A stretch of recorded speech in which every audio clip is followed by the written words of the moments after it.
Hi, welcome to this video. How to bulk delete Gmail emails by date. Now, you can open Gmail, right?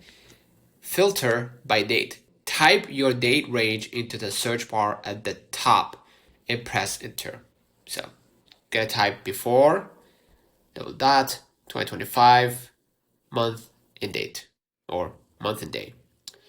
So, gonna type before year, right? Month and date. And you're gonna see all the emails here, right, for 2025.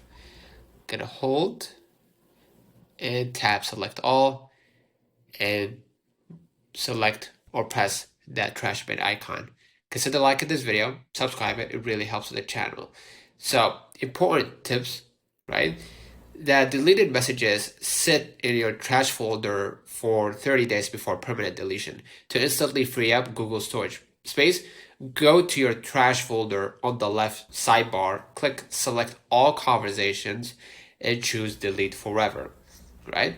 So try breaking extremely large deletions, like tens of thousands of emails, into smaller batches over a short period to prevent Google from temporarily flagging your account for suspicious mass activity. So until next time, see you.